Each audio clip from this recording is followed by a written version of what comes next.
नमस्कार प्रिय विद्यार्थियों। पिछले वीडियो में हमने पढ़ा कि शब्द भेद कितने होते हैं, किस किस आधार पर किए जाते हैं।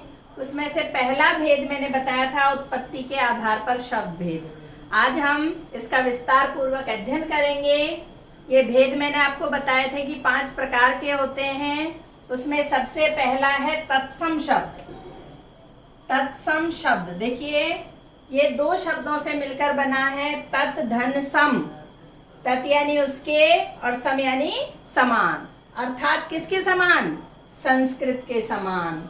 यानी कि हिंदी की जननी संस्कृत है और संस्कृत के बहुत से ऐसे शब्द हैं जो हिंदी में ज्यों के त्यों दिए गए हैं। जो शब्द संस्कृत से ज्यों के त्यों हिंदी में प्रयोग किए जा रहे हैं उन्हें हम तत्सम शब्द कहते हैं। जैसे ऋषि, अश्रु, भ्राता, पृथ्वी, क्षेत्र आदि।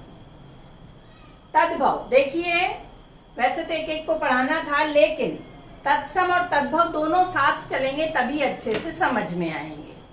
तद्भव, तत् धन भव से बना है ये, और तत् का मतलब मैंने आपको बताया था उसके या उससे, और भव यानी उत्पन्न, अर्थात उससे उत्पन्न। किससे? जो संस्कृत के शब्द हैं उन्हीं शब्दों से उत्पन्न शब्द तद्भव शब्द कहलाते हैं। जैसे तत्सम शब्द उज्ज्वल है। उज्ज्वल का ध्यान पूर्वक देखिए कैसे लिखा जाता है, दोनों आधे आते हैं इसमें। उज्ज्वल का तद्भव क्या हो गया? उजला। दुग्ध का दूध, अश्रु का आंसू, भ्राता का भाई, क्षेत्र का खेत और क्षीर का खीर। इस तरह से तत्सम जो संस्कृत के शब्द हैं उनसे तद्भव उत्पन्न हुए, यानी उनके द्वारा जो बनाए गए हैं उनका एक तरह से सरलतम रूप कह लीजिए, जो धीरे धीरे हिंदी में आ गया है। अब ये तो बात हुई ठीक है कि तत्सम क्या है और तद्भव क्या है, लेकिन सबसे बड़ा प्रश्न जो हमारे समक्ष है वो है कि पहचाने कैसे कि तत्सम शब्द कौन से हैं और तद्भव शब्द कौन से हैं। उनको पहचानने का तरीका या कुछ विशेषताएं होती होंगी जिसके आधार पर हम कह सकते हैं कि ये तत्सम शब्द है। तो देखिए, इसके अलग अलग प्रकार मैं आपको बता रही हूँ, पहचानने के तरीके मैं आपको बताती हूँ। तत्सम शब्द को पहचानने के कुछ तरीके हैं। जैसे पहला है मिश्रित व्यंजनों का प्रयोग। तत्सम शब्दों में मिश्रित व्यंजन अर्थात क्ष, त्र, ज्ञ, श्र आदि का इस्तेमाल होता है। जैसे लक्ष्य, त्रिशूल, ज्ञाता, श्रीमान, क्षत्रिय आदि। दूसरा बिंदु इसे पहचानने का, तत्सम शब्दों का व तद्भव में ब में बदल जाता है।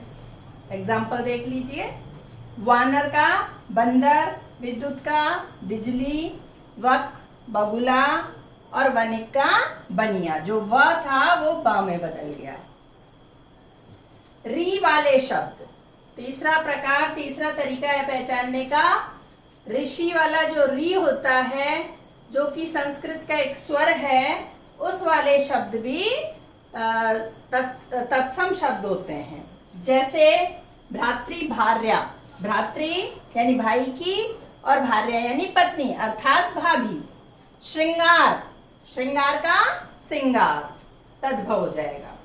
चौथा तरीका, ऊष्म व्यंजन श का प्रयोग किया जाता है और श का स में परिवर्तन हो जाता है। जैसे देखिए, शाक साग में परिवर्तित हो गया, शामल सांवला में परिवर्तित हो गया। पांचवा तरीका देखिए, विसर्ग का प्रयोग मूलतः तत्सम शब्दों में होता है। जैसे मूलतः, प्रायः, दुख आदि। छठा तरीका, रा के अन्य रूप, जैसे रा रेफ वाला होता है, पदेन होता है, और ट वर्ग में जो लगाया जाता है, और री ऋषि वाला जो होता है। जैसे कार्य, उष्ट्र, क्रमशः, कृषि। यानी र के अन्य रूप आप देख लेते हैं तो समझ लीजिए वो तत्सम शब्द का ही उदाहरण है। 7वां, अनुनासिक तत्सम शब्द में अनुस्वार में बदल जाता है। यानी अनुनासिक वाले जो शब्द होते हैं उनका यदि हम तत्सम रूप देखेंगे तो उसमें अनुनासिक नहीं होकर के अनुस्वार होता है। जैसे पांख का पंख, पंख तत्सम है। पांच, पंचम, पंचम तत्सम है यहाँ। 8वां और अंतिम तरीका देखिए, तत्सम शब्द पढ़ने, लिखने व सुनने में थोड़े कठिन प्रतीत होते हैं, वो तत्सम शब्द यानी संस्कृत के शब्द होते हैं।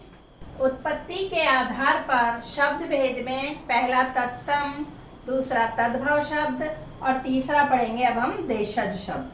देखिए 2 शब्दों से मिलकर बना है देश प्लस जब। देश का मतलब तो देश होता ही है अपना देश, और जा का मतलब जन्म लेना, अर्थात देश में जन्म लेने वाले शब्द देशज कहलाते हैं।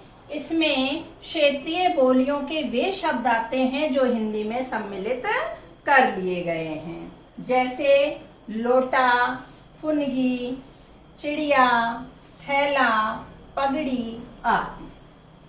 अब चौथा प्रकार आता है विदेशी या विदेशज। देखिए 3 शब्दों से मिलकर बना है। वी का अर्थ होता है दूसरा, देश, और ज का मतलब होता है जन्म लेना, यानी दूसरे देश में जन्म लेना। यानी वे शब्द जो अन्य देशों में जन्म लिए, यानी अन्य देशों की भाषाओं के हैं और हिंदी में सम्मिलित कर लिए गए हैं। क्योंकि हमारे भारत पर सदियों से आक्रमण होते रहे हैं। पहले मुगल आए, फिर अंग्रेज आए, अंग्रेजों ने वर्षों तक शासन किया, तो ऐसे विदेशी आक्रांता आते रहे और अपनी अपनी भाषाओं के शब्द यहाँ छोड़ते गए। उन सबको हमारी हिंदी ने अपना लिया, अपने आप में समाहित करके एक समृद्ध भाषा बन गई, इसलिए उन शब्दों को विदेशी शब्द कहते हैं। जैसे डॉक्टर, रिक्शा, चाकू, खूबसूरत, औरत, नमक, किताब, चीनी, लीची आदि। उत्पत्ति के आधार पर शब्द भेद का अंतिम प्रकार है संकर शब्द। संकर का अर्थ आप जानते हैं हाइब्रिड। हाइब्रिड में एक से अधिक भाषाओं के शब्दों का योग संकर शब्द कहलाता है। जैसे रेलगाड़ी, छायादार, सीलबंद, पानदान। देखिए रेलगाड़ी में रेल तो अंग्रेजी का शब्द है और गाड़ी हिंदी का है, और दोनों को मिलाकर रेलगाड़ी बनाया गया, इसलिए ये संकर शब्द है। छायादार में छाया संस्कृत का है और दार फारसी का है, तो ये दोनों शब्द मिलकर बना, इसलिए संकर है, मिश्रित है ये। सीलबंद, सील अंग्रेजी का है और बंद फारसी का है। पानदान, पान हिंदी का है, दान फारसी का है। इस तरह से एक से अधिक भाषाओं के शब्द मिलकर जब एक शब्द बनता है तो उसको संकर शब्द कहते हैं, अर्थात मिश्रित शब्द कहते हैं। तो ये आज हुए उत्पत्ति के आधार पर शब्द भेद। मैं उम्मीद करती हूँ आपको ये समझ में आ गए होंगे। अगले वीडियो में अर्थ के आधार पर भेद लेकर प्रस्तुत होंगी। तब तक के लिए नमस्कार, शुभ रात्रि।